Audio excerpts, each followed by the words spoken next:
இந்த நல்ல நாளில் கர்த்தர் உங்களோடு கூட பேசி இடைப்படுவாராக. வாசிக்கலாம். சங்கீதங்களின் புஸ்தகம் 141வது சங்கீதம் 5வது வசனம். சங்கீதங்களின் புஸ்தகம் 141:5.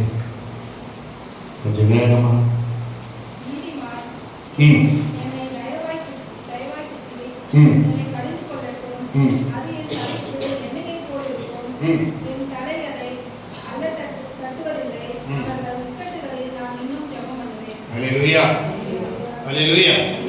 வேத வசனம் சொல்லுகிறது. நாம் தொடர்ந்து ஜெபத்தை குறித்து பேசிக் கொண்டிருக்கிறோம். அடுத்த வாரமும் ஜெபத்தை குறித்து தான் பேச போகிறோம். அடுத்த வாரம் நான் இப்பவே சொல்லிடுறேன். அடுத்த வாரம் அருமையான மகன் சஞ்சய் சாமுவேல் பேசுவார். அதுக்கு அடுத்த வாரம் ஜான் பேசுவார். ஜெபத்தை குறித்து தான். ஆகையினால 29ஆம் தேதி நினைக்கிறேன் அந்த கடைசி வாரம் நான் பேசுவேன். இந்த 3 வாரங்களும் ஜெபத்தை குறித்து தான் நாங்கள் பேச போகிறோம். தயவு செய்து நீங்கள் விழித்திருந்து இந்த வார்த்தையை கேட்டு இந்த வார்த்தையின் பிரகாரம் உங்களை நீங்கள் பண்படுத்திக் கொள்ளும்படியாக இயேசுவின் நாமத்தினாலே உங்களை கேட்டுக்கொள்கிறேன். நீங்கள் உங்களை பண்படுத்திக் கொள்ளும் போதுதான் இயேசு கிறிஸ்துவின் ஆவி உங்களை பயன்படுத்த ஆரம்பிக்கும். நீங்கள் உங்களை பயன்படுத்தாத வரைக்கும் கர்த்தருடைய ஆவியானவர் உங்களை பயன்படுத்த முடியாது. நீங்கள் ஜெபிக்காத வரைக்கும் கர்த்தர் உங்களுடைய ஜெபத்தை கேட்க மாட்டார்.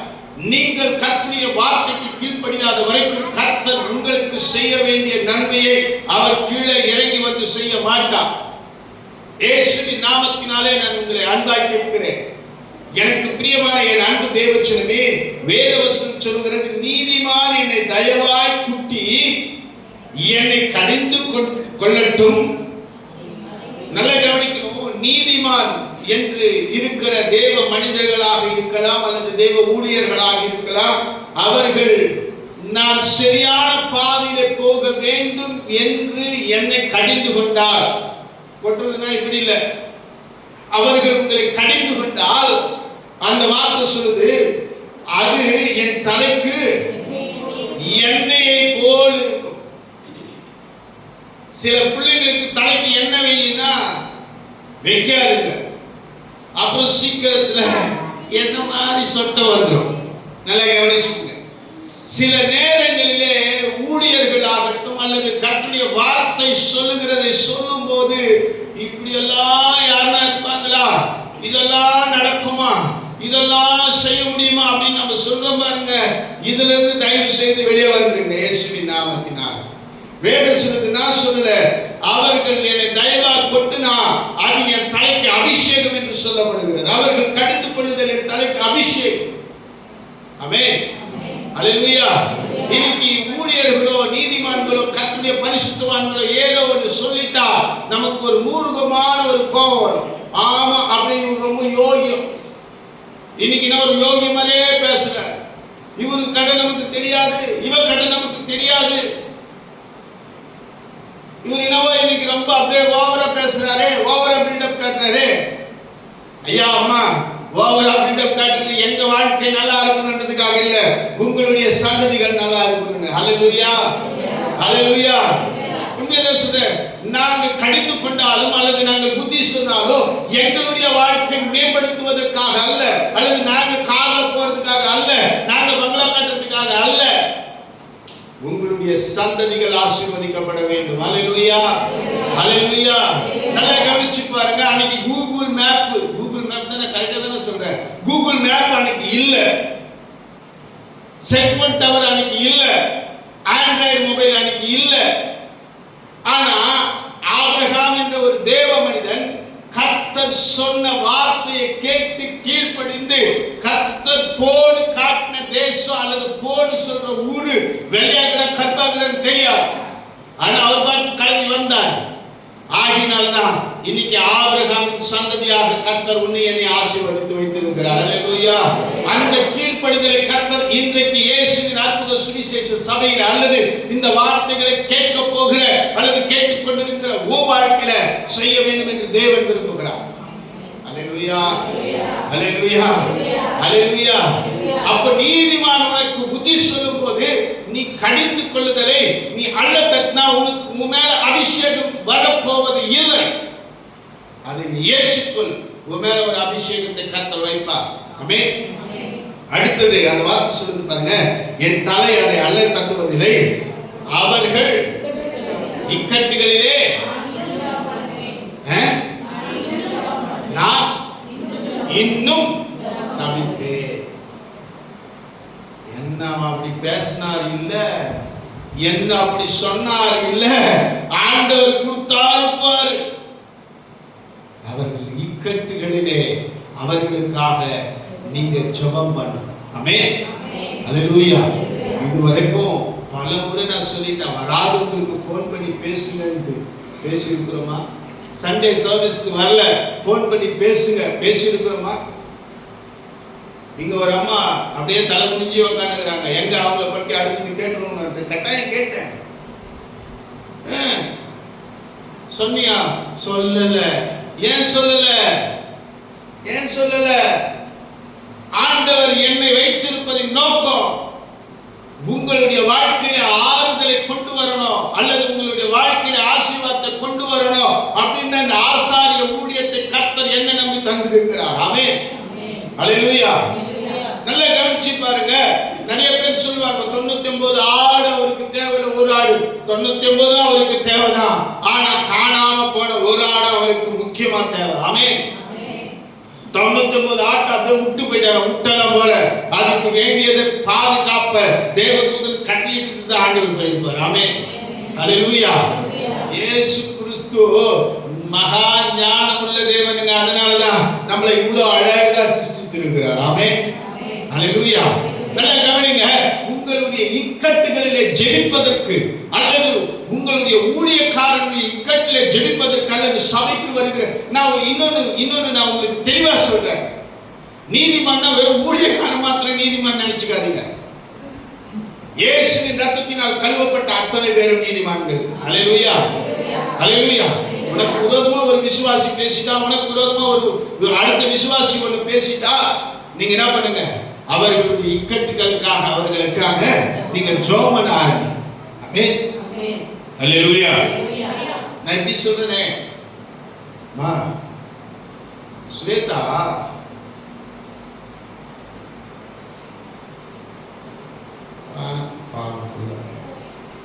அவதான் என்ன ரொம்ப கேர் எடுக்கிறான். சரி வேணாம், யாரை பத்தியும் வேணாம். நான் ஒண்ணு உங்ககிட்ட கேட்கிறேன், உங்களுடைய பிள்ளைகள் தவறு செய்கிறார்கள் அல்லது தவறான பாதையில் போகக்கூடாது என்று ஒரு ஞானஸ்நானம் பெற்ற ஒரு விசுவாசி உங்களிடத்தில் சொல்லுவாரானால் நீங்கள் அதற்காக ஜெபிக்க ஆரம்பிங்க. அல்லேலூயா. அதை விட்டுட்டு இவருக்கு தான் வேலை, அவனுக்கு தான் வேலைன்னு சொல்றதுனால நீங்கள் உங்கள் பிள்ளைகளுக்கு வரவேண்டிய ஆசீர்வாதத்தை நீங்களே அல்ல தட்டுகிறீர்கள். வேதவசனம் சொல்லுகிறது, பிறந்தை கையால் ஆடாத தகப்பன் தன் பிள்ளையை பகைக்கிறார். தன் பிள்ளையை பகைக்கிறார். வேத வசனத்தை உன் பிள்ளைகளுக்கு போதி. நேற்று இரவு ஆக்சுவ கூட்டு வர போனேன். அப்போ ஒருத்தர்கிட்ட பேசும்போது சொன்னேன், ஐயா எங்க அப்பா இப்படியெல்லாம் வாழ்ந்தாரு, ஆனா எங்க அப்பாவை பார்த்து நாங்க யாரும் கெடல, ஆனா எங்க அப்பா கெட்டு போனவர் அல்ல, ஆனாலும் சொன்ன சில விஷயங்கள், ஆனா எங்களுக்கு என் தகப்பன் நல்ல வழியை காட்டினார். நாங்கள் மொத்தம் 8 பேர், எங்க அப்பாவுக்கு மொத்தம் 8 பேர். அதுல ஒரு அக்காவை நான் இது வரைக்கும் பார்க்கல, நான் இது வரைக்கும் பார்க்கல. மிச்சம் 7 பேரும் ஒற்றுமையாகத்தான் இதுவரைக்கும் இருந்து கொண்டிருக்கிறோம். இப்போ கிறிஸ்துவின் இயேசுவின் நாமத்தினால 5 பேர் லைவ்ல. இன்னொரு அக்காவை இருக்கிறாங்க, ஆனா அவங்க பேசுறது. ஆனா லைவ்ல இன்னைக்கு 5 பேரும் நாங்க இருக்கோம். உங்க கண்ணுக்கெல்லாம் தெரிஞ்சது கோபி பாஸ்டர், சரளி அண்ணன், செல்வி அக்கா, இவ்வளவுதான். ஆனா எனக்கு மூத்த ஒரு அண்ணன் இருக்கிறார், எனக்கு மூத்த ஒரு அக்கா இருக்கிறார். எங்க அப்பாவுக்கு முதல் பிறந்ததே ஒரு பெண் தான். ஆனா நாங்க இன்ன வரைக்கும் அந்த அன்பு, அந்த பாசம். ஏன் சொல்றேன்னா, என் தகப்பன் நல்ல வழிகளை எங்களுக்கு கற்றுப்படுத்தார். என் தகப்பன் நல்ல வழிகளை கற்றுப்படுத்தார். அதை நான் ஏற்றுக்கொண்டேன்.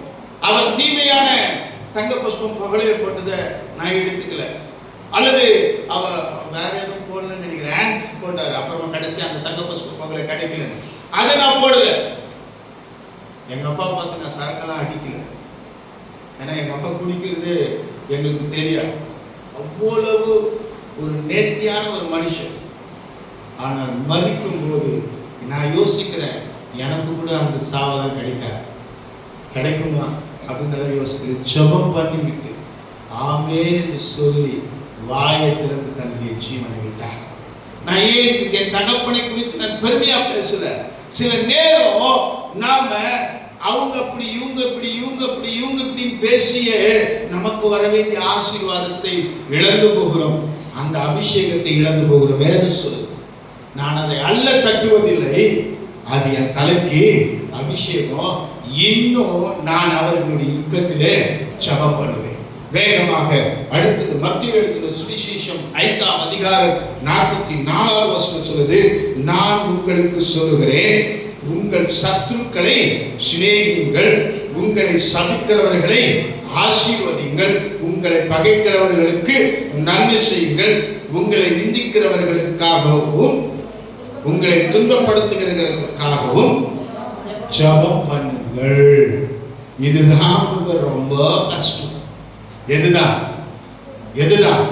நான் இப்ப சொல்ற பாருங்க, நான் 21 நாள் இல்ல 365 நாள் உபவாசம் போட்டாலும் இந்த வார்த்தைக்கு நேராக நான் என்னுடைய சிந்தையை திருப்பாமல் போனால் இயேசு கிறிஸ்து ஒரு அற்புதத்தையும் என் வாழ்க்கையில செய்ய முடியாது.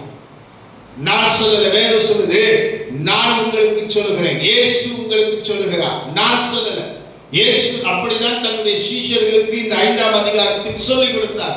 நான் உங்களுக்கு சொல்லுகிறேன், உங்கள் சத்துருக்களை முடியுமா? அது எப்படி முடியும்?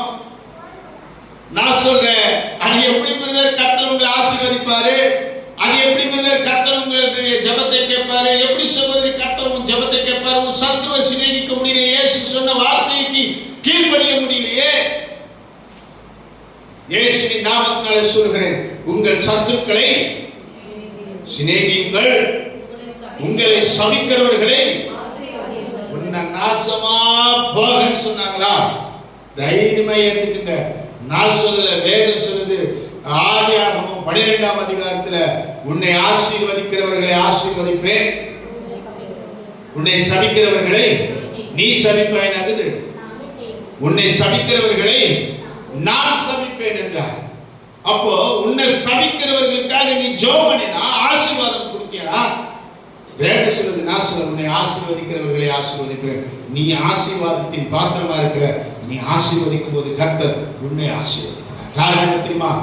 இவன் என் நேசகுமாரன், என் வார்த்தைக்கு கீழ்ப்படிந்தார். இவள் என் நேசகுமார்த்தி, என் வார்த்தைக்கு கீழ்ப்படிந்தார். சத்துருக்களை வேதவசனம் சொல்லுது, அவளை சபித்தவனை அல்லது அவளை சபித்தவனை அவன் என் வார்த்தையின்படி ஆசீர்வதித்தான். ஹல்லேலூயா, ஹல்லேலூயா. அடுத்தது, உங்களை பகைக்கிறவர்களுக்கு என்ன செய்ய நாசமா போக.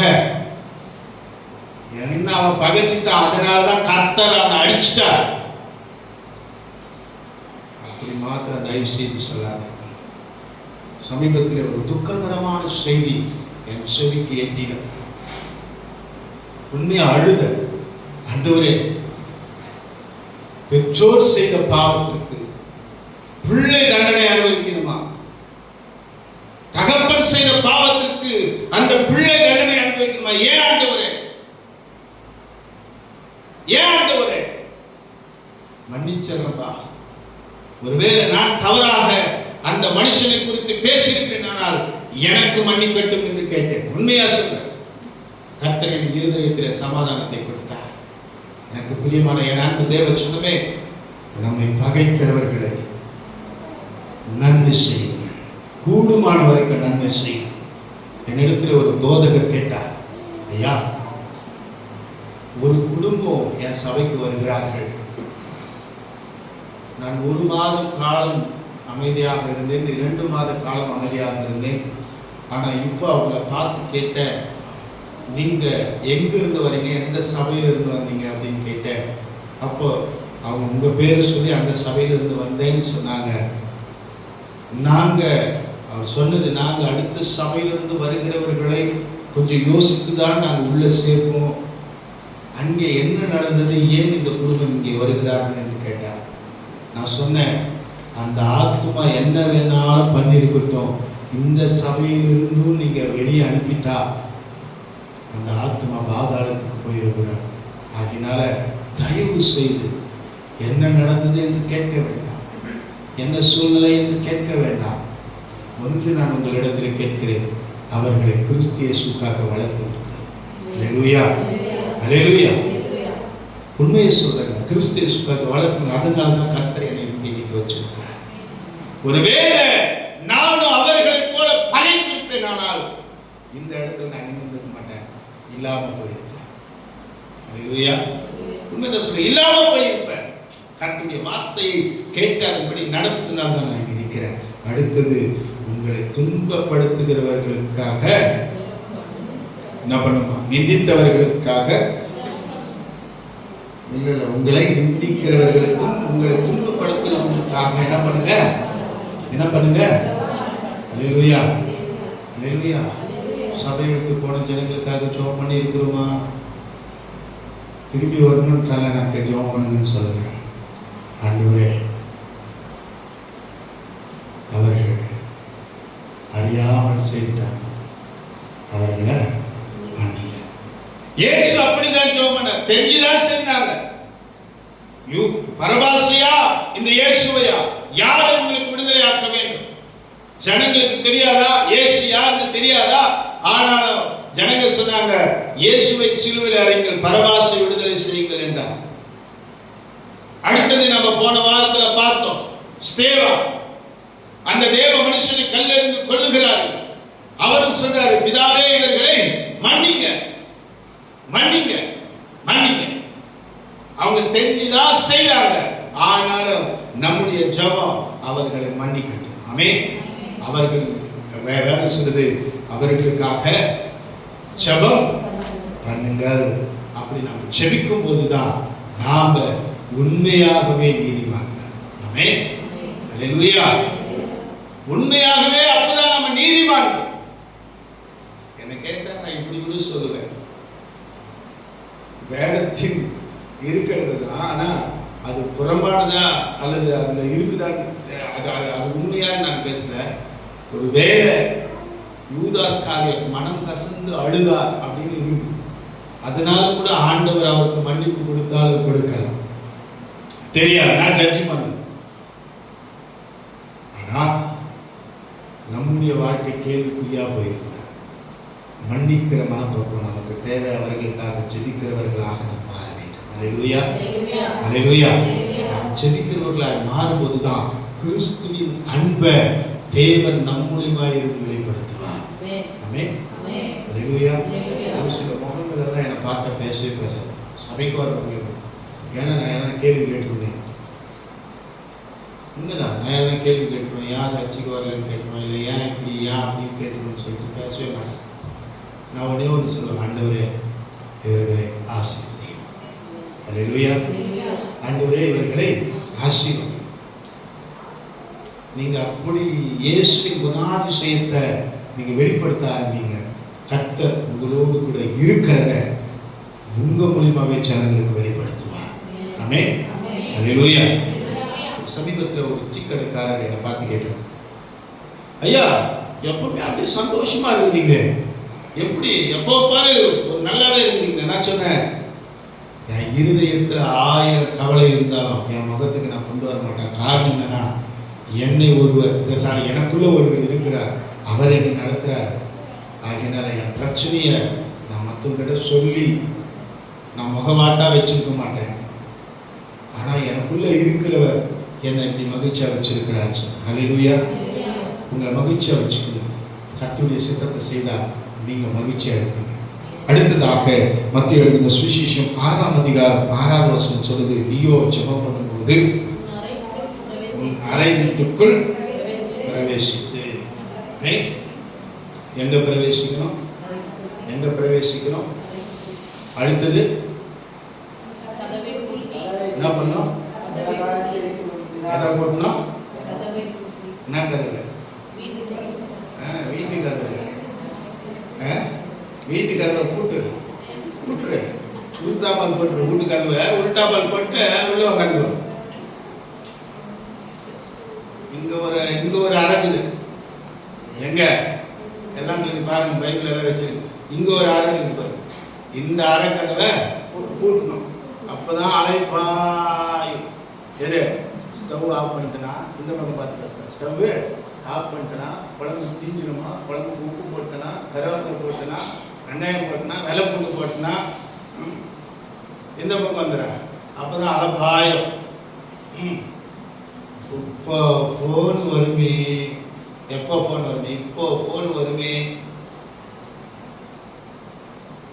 இதெல்லாம் இது கூட அரை கதவு தான். இதை என்ன பண்ணுங்க? அது பாருங்க, லாக் பண்ணி வச்சிருக்கு. அது ஆஃப் பண்ணி வச்சிருக்கு. இதெல்லாம் பூட்டிடணும். அரை கதவை பூட்டி, அப்புறம் வாசிங்கம்மா, அரை கதவை பூட்டி அப்போது அந்தரங்கத்தில் பார்க்கிற உன் பிதா வெளியரங்கமாய் உனக்கு பதிலளிப்பார். அல்லேலூயா. அந்தரங்கத்தில் பார்க்கிற உன் பிதா வெளியரங்கமாக உனக்கு யார பதிலளிப்பார்னு படிச்சீங்க. ஏன்னா ஒரு முறைக்கு 4 முறை இந்த சத்தியத்தை நான் உட்காந்து இன்னைக்கு காலையில கூட ஜெபம் பண்ணி இதுல ஆங்கில வேதாகமத்தையும் வேற பார்த்தேன். ஏன்னா டீச்சர் கிட்ட கேட்டு சலிச்சிட்டேன். அதனால நானே இன்னைக்கு படித்தேன். ஹேவ் அப்படின்னு எழுதப்பட்டிருக்கிறது. இந்த வார்த்தைக்கு பலன் அளிப்பார்.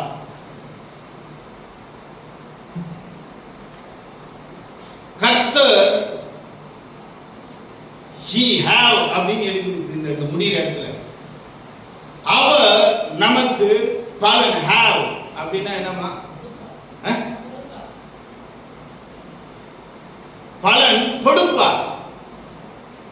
எப்ப கொடுப்பாரு?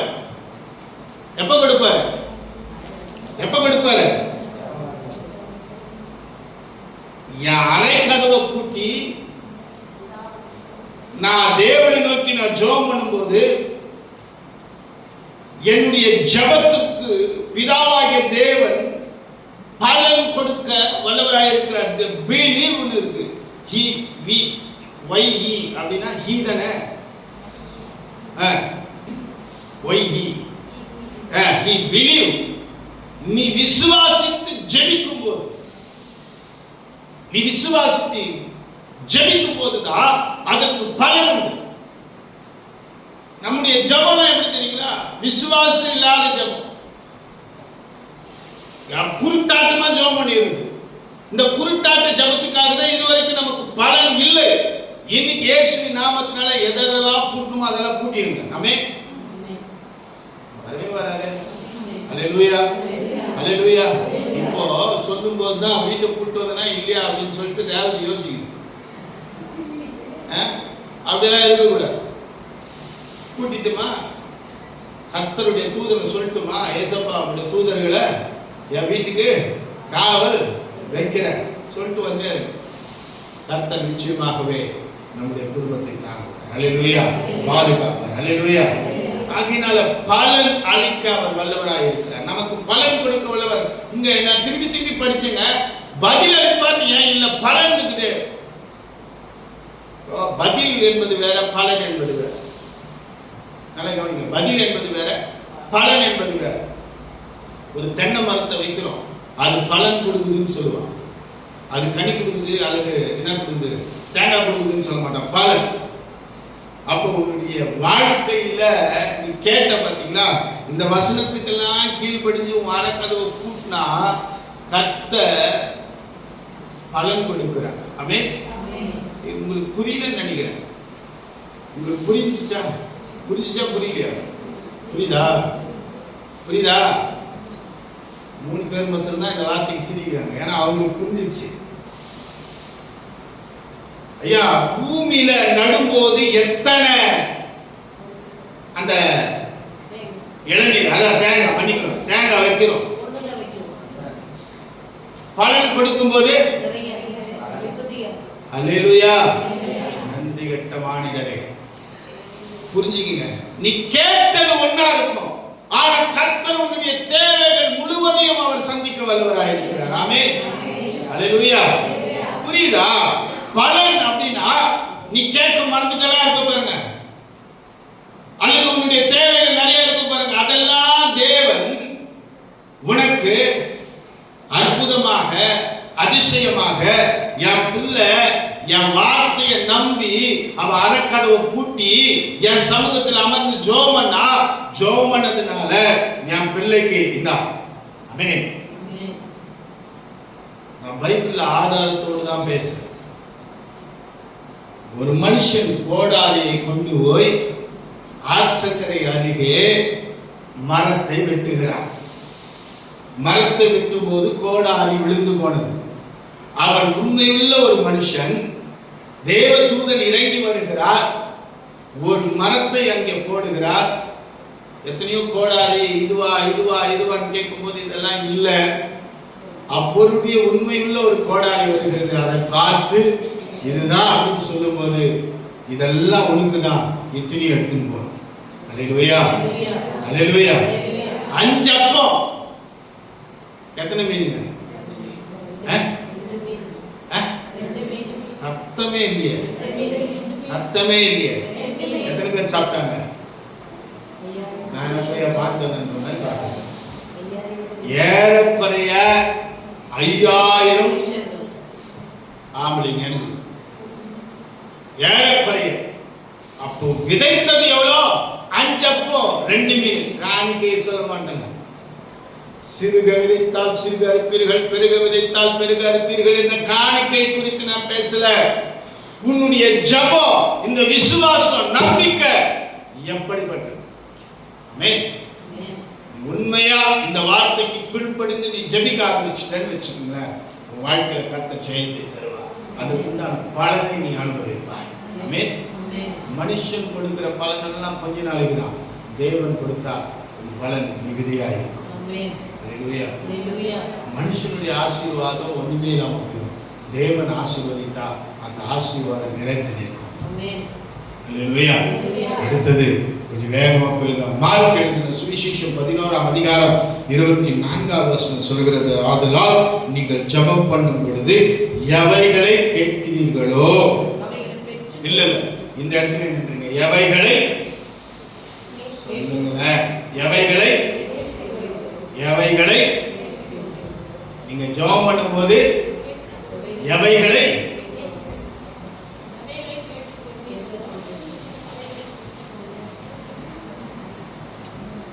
நம்ம ஜெபம் எப்படி பண்ணுது?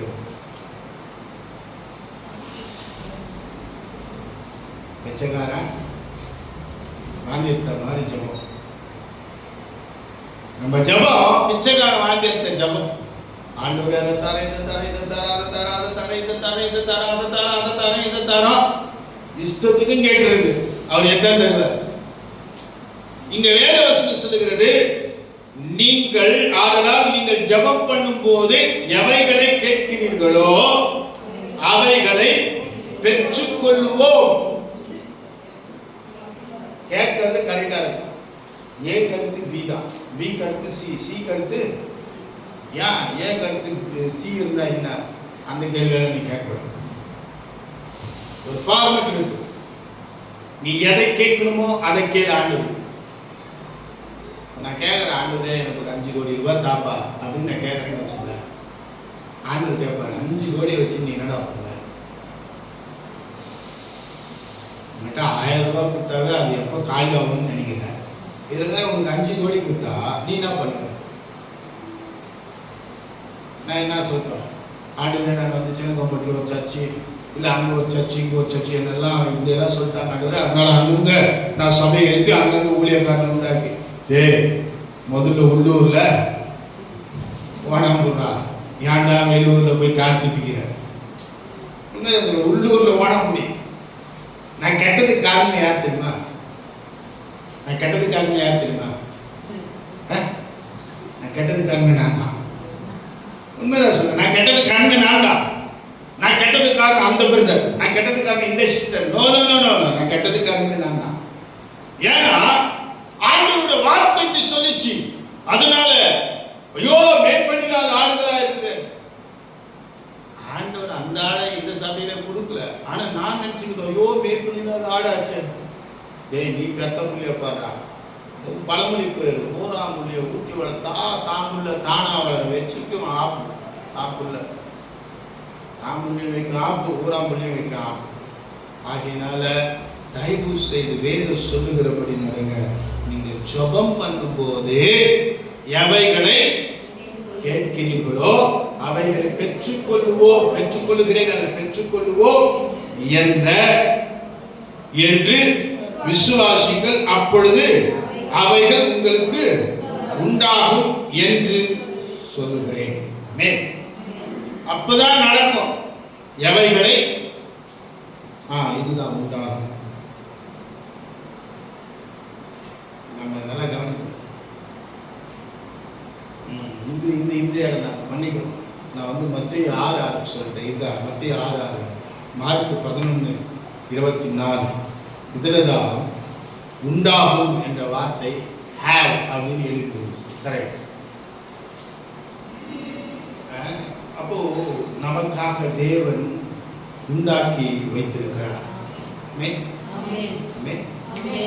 அப்போ நம்ம செய்ய வேண்டியது விசுவாசத்தோடு கேட்கணும். எப்படி கேட்கணும்? இந்த வசனத்துக்கு தான் he believe அப்படின்னு எழுதப்பட்டிருக்கு. he believe prayer. அதாவது நீங்க விசுவாசத்தை ஜெபிக்கும் போது இது உங்களுக்கு உண்டாகி இருக்கிறது. ஆமென்.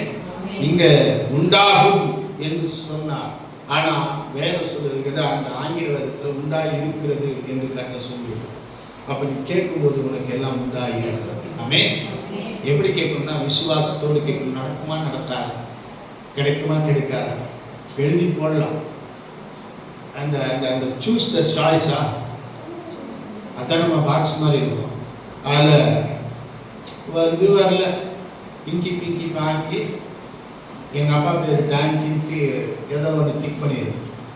இது இப்போ கூட நம்ம கூட்டத்தில் கூட இருக்குது சில டேங்கிகள் இப்படி டிக் பண்ணுது. இங்கி பிங்கி வாங்கி போட்டு அங்கே கூட போட்டு அப்புறம் இதுதான் ஒரு டிக் பண்ணுது. அந்த மாதிரிலாம் இல்லை. இங்கே வேதம் சொல்றது அழகா தெளிவா நீங்கள் எது வேணுமோ அதை கேளுங்க. நான் தான் சொன்னேன் 5 கோடி கேட்டா 5 கோடி கொடுக்கறதுக்கு கர்த்தர் ரெடி. ஆனால் 5 கோடி வைக்கிறதுக்கு நான் ரெடியா? என்ன ஒரு சிலர் சொல்றாங்க, புதர் கார் வாங்கிருக்கோம் உங்களால் முடியல, கார் வாங்கி எங்கே நிறுத்த 5500 ரூபாய் வாடகை கட்டுறதுக்கு யோசனை இருக்குது. இதில் கார் வாங்கி எங்கே நிறுத்த? எனக்கு கூட தான் ஆசை.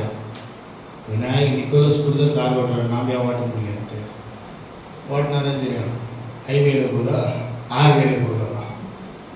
எனக்கு என்ன தெரியுமோ அதை நான் செய்யணும். அல்லேலூயா. எனக்கு என்ன தேவையோ அதை நான் கேட்கணும்.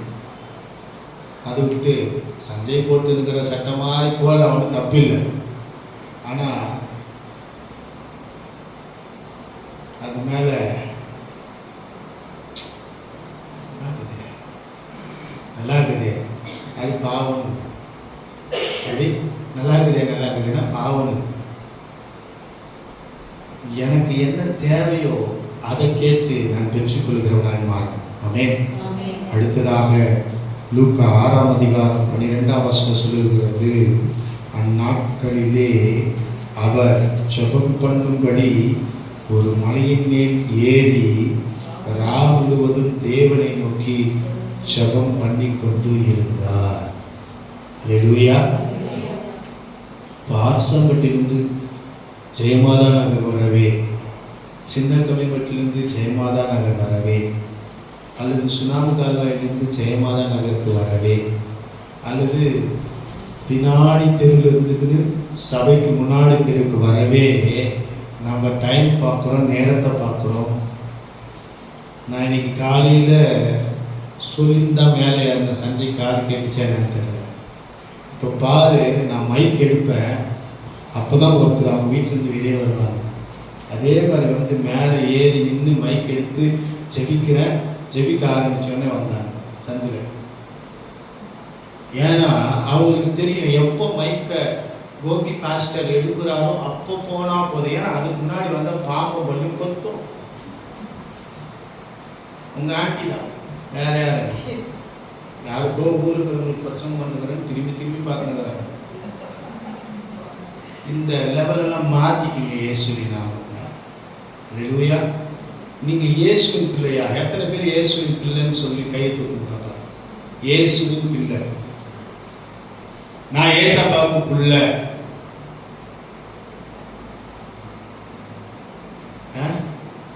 வந்துட்டீங்க. ஒரு மலையின் மேல் ஏறி, எதுக்கு மேல் ஏறி? வீட்டு வாசப்படி ஏறவே கஷ்டப்படுறோம். மலையின் மேல் ஏறி அடுத்தது ரா முழுவதும், நான் இரா முழுவதும் அல்ல, பகல் 7 மணி விடிந்தாலும் என்ன பண்ணுவேன்? பெட்ஷீட்டை இழுத்து போட்டு தூங்குவேன். 8 மணி ஆனாலும் பெட்ஷீட்டை இழுத்து போட்டு தூங்குவேன். ஒரு குடும்பத்தை நான் நன்கு அறிவேன். பெற்றோர்கள் தூங்கட்டும் என்று லீவ் நாளிலே தூங்க வைத்தார்கள். இன்றைக்கு தூக்கமில்லை தூங்க மாட்டேங்கிறான் என்று இன்னைக்கு அதே பெற்றோர்கள் அழகுகிறார்கள். குறை சொல்வதற்காக சொல்லல, கர்த்தர் பிடிச்சிட்டாருன்னு வச்சுக்கிய பைத்தியக்காரி மாதிரி உங்க அலை வச்சிருக்கார். ஆகினால் அவர் சொல்லும் போதே, உண்மையா சொன்ன, அவர் சொல்லும் போதே அவர் கையை பிடிச்சார். ஆமென், அல்லேலூயா. அதை விட்டுட்டு தூக்கம் நல்லா வருது. எப்படி வருது? அப்புறம் தூக்கமே இல்லாத போயிடும். Be careful. ஜெபிக்காரர்கள் விழித்திருந்து எப்படி ஜெபம் பண்ணா? ஆமா, சில ஜபலா இருக்குது, கோடி ஜபலா. கர்த்தருடைய ஆசீர்வாதம், சோத்திர ஊழியக்காரங்க கர்த்தருடைய சோத்திரம். இந்த ஜபலா இருக்கு. அல்லேலூயா. அதே போல இன்னத்துக்காக சொன்னாங்க, அதை விட்டுருவாங்க. சர்ச்சைக்கு வர்றதுக்கு இந்த ரோடு நல்லா இருக்கு, இதுல வர மாட்டாங்க. அப்படி போய் லாஸ்ட் தெருக்கு போய் அப்படி சுத்திக்கின்னு ரேவன் வீட்டுக்கா வந்து இந்த சந்தில் நுழைச்சி இந்த சந்தில் இப்படி வராது. நேரம் ஒரே ஒரு வழி, கர்த்தர் கொடுத்திருக்கிற ஒரே ஒரு வழி. நீ முழுவதும் நீங்க ஜெபம் பண்ணிப்பார். இன்னும் சொல்ல, ஒரு நாள் மாசத்துல ஒரு நாள் உங்களுக்காக ஜெபம், உங்க குடும்பத்துக்காக ஜெபம், மற்றவங்களுக்காக வேண்டாம். இயேசு கிறிஸ்து மற்றவங்களுக்காக தான் அங்கே ஜெபம் பண்ணார். நான் சொல்றேன், நான் உங்ககிட்ட தாழ்மையை கேட்கிறேன், உங்களுக்காக ஜெபம். ஆமென், அல்லேலூயா. ஜெபம் பண்ணி கொண்டு இருந்தார் என்று எழுதப்பட்டிருக்கிறது. நாம் அவருடைய பிள்ளைகள் யாருன்னு கையை தூக்கணுமே. நம்ம ஒரு நாள் ஜெபம் பண்ணிருப்போம். இந்த மாதிரி ஒரு நாள் வரட்ட விட்டு சொல்லி வலியே தூக்கிட்டு இல்லைன்னு சொல்லி பார்க்கலாம். இல்லை, எத்தனை முறை சொல்ல நான் தச்சு விட்டு போறோம் இல்லைன்ற இப்படி வலியே தோணுமா? இந்த 21 நாள்ல ஒரு மாற்றத்தை கர்த்தர் இந்த வாலிப பிள்ளைகள் வாழ்க்கையில் தருவாரா? ஆமென், ஆமென், ஆமென். இப்போ நான் ஒரே ஒன்று கேட்குறேங்க, அசைன்மெண்ட்டா ஹோம்ஒர்க்கு கொடுத்துறாங்க. வந்து வீட்டில் புக்கை தூக்கி போட்டு கழுவுறமோ கழுவுலையோ முடிஞ்ச உட்காந்து எழுதுறோம்ல, நாளைக்கு உதவாங்கன்ட்டு. இந்த ஸ்கூலுக்கு போகிறதுக்கே உதவாங்க. மேலே ஒருத்தர் பரலோகத்தில் பரிசுத்தமான ஒரு தெய்வம் இருக்கிறாரு, அவர் அடிக்க மாட்டாரா?